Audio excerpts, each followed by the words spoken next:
everyone, it's Annie, and today I am going to talk about more of my most anticipated 2021 releases.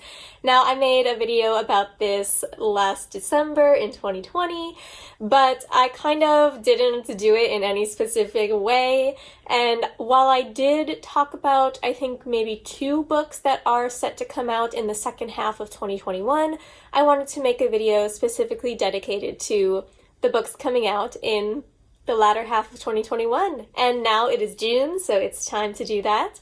And let's get on with it. Okay, so the first 2 books I'm going to talk about both come out July 6th, so very soon. But it is the second half of 2021, so they count. First, we have Island Queen by Vanessa Riley. This cover I am in love with. I love it so much. So let me read you the synopsis. It is a historical fiction novel, which you guys know I love. So, a remarkable, sweeping historical novel based on the incredible true life of Dorothy Kirwan Thomas, a free woman of color who rose from slavery to become one of the wealthiest and most powerful landowners in the colonial West Indies. Born into slavery on the tiny Caribbean island of Montserrat, Dahl bought her freedom and built a legacy of wealth and power as an entrepreneur, merchant, hotelier, and planter that extended from the marketplaces and sugar plantations of Dominica and Barbados to a glittering luxury hotel on the South American continent. Ooh, okay. Interesting. So it's based on true history, and I think it will be very, very interesting to read. And the next book that comes out on the same day is 6 Crimson Cranes by Elizabeth Lim. This cover is so gorgeous. Like, I want a poster of it. It is so gorgeous. Let me read you the synopsis of this. It is a YA fantasy. So it says, Shiori, the only princess of Kyoto, has a secret. Forbidden magic runs through her veins. Normally she conceals it well, but on the morning of her betrothal ceremony, Shiori loses control. At first, her mistake seems like a stroke of luck, forestalling the wedding she never wanted. But it also catches the attention of Raikama, her stepmother. Her stepmother has dark magic of her own, and she banishes the young princess, turning her brothers into cranes, and warns Shiori that she must speak of it to no one, for with every word that escapes her lips, one of her brothers will die. Ooh, interesting. Very, very cool. This sounds like a retelling of a folk tale. What is it, the 6 Swans or something like that?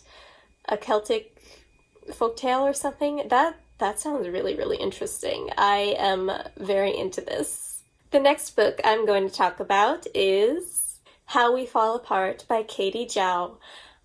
So you guys are gonna be like, Annie, why are you reading this? Because it is compared to One of Us is Lying, which I absolutely hated. It's also a YA thriller set in a school, but I am really hoping that this is going to be much better than One of Us is Lying. So let me read it to you. This is a YA thriller combining Crazy Rich Asians with One of Us is Lying. So students at an elite prep school are forced to confront their secrets when their ex-best friend turns up dead. Nancy Luo is shocked when her former best friend, Jamie, top-ranked junior at Sinclair Prep, goes missing and then is found dead. She's even more shocked when word starts to spread that she and her friends are the prime suspects, thanks to the mysterious anonymous The Proctor, who is incriminating them via the school's social media app.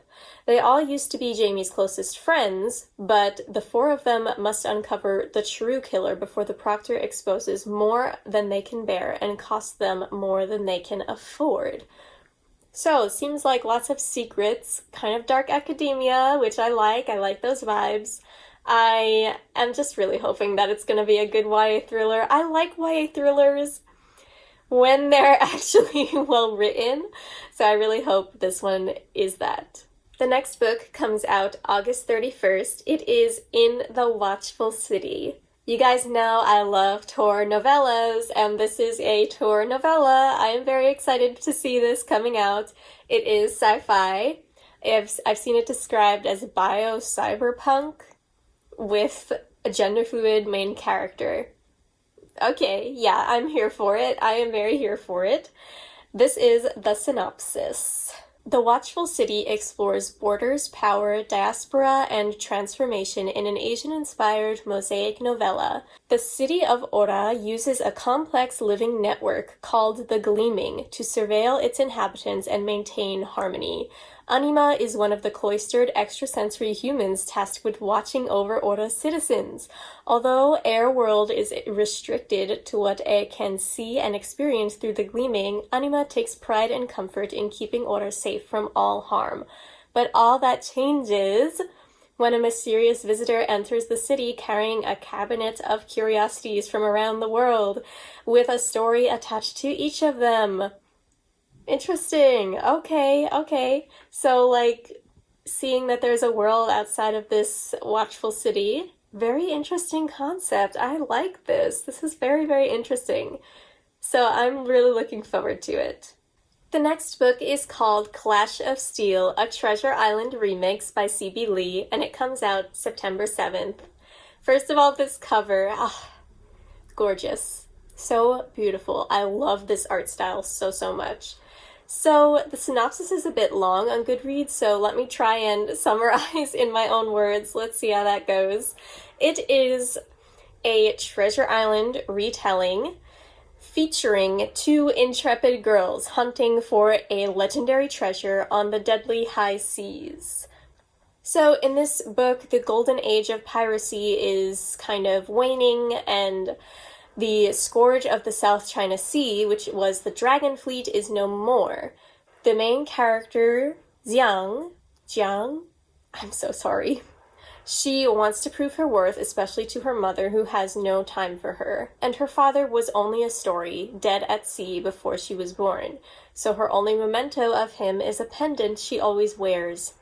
But the pendant's true nature is revealed when a girl named Ang steals it, only to return it to Jiang in exchange for her help in decoding the tiny map scroll hidden inside. Interesting. A map to where? I don't know. We have to see. It's also, I believe, sapphic, which, yeah, I will basically add anything sapphic to my TBR. So I am very excited for this. Really hoping it's good.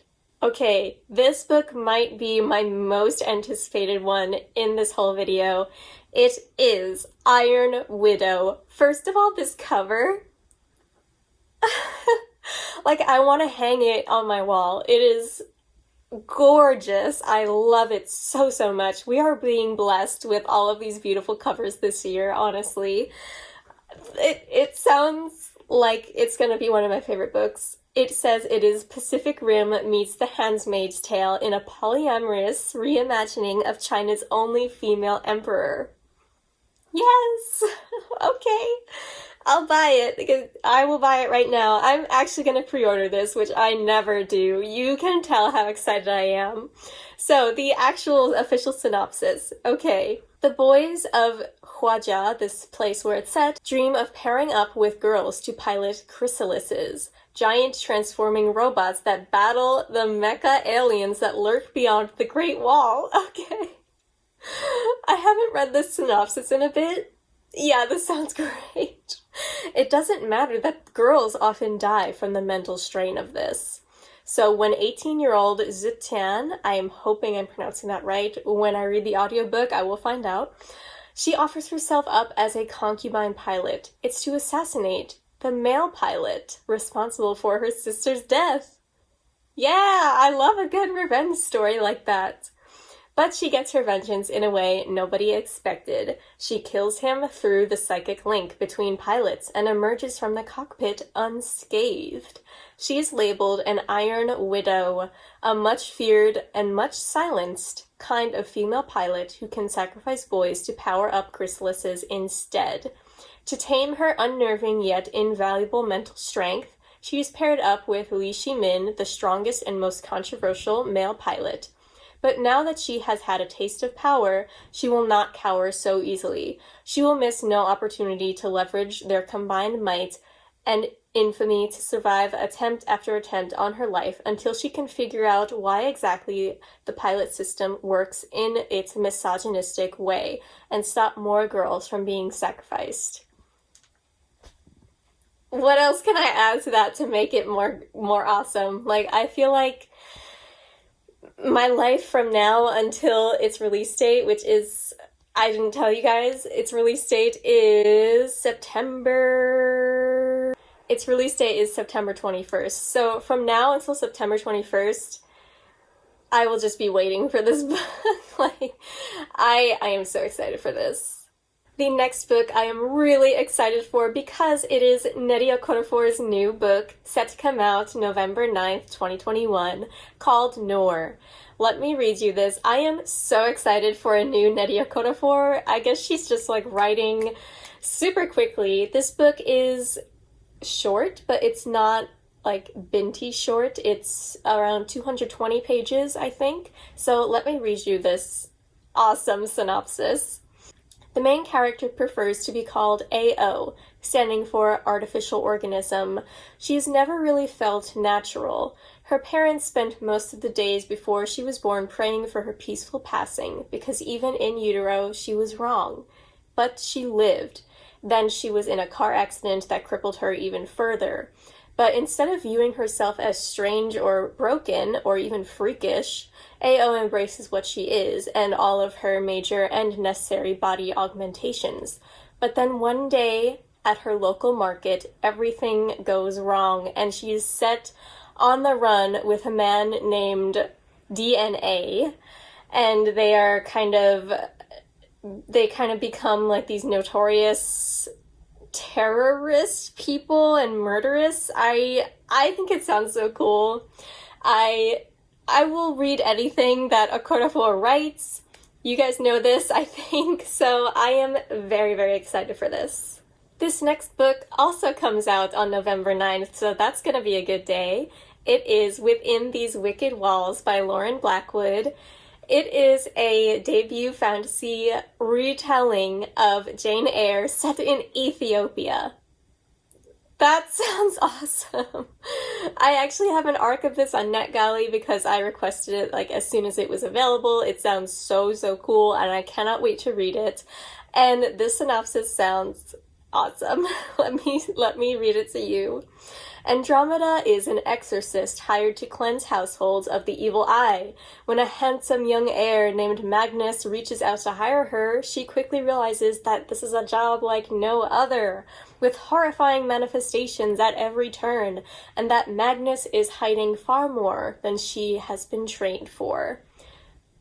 Yeah, I am very excited for this. I think maybe I should read Jane Eyre before I read this, because I've still never read it, but either way, I'm going to read this book. The next book also comes out on November 9th. This cover is amazing. It is Skin of the Sea by Natasha Bowen. Let me read you this. Oh my gosh. It is a debut fantasy inspired by West African mythology. Children of Blood and Bone meets The Little Mermaid. Yeah, okay. I want this. I want this. Simi prayed to the gods once. Now she serves them as Mamiwata, a mermaid, collecting the souls of those who die at sea and blessing their journeys back home.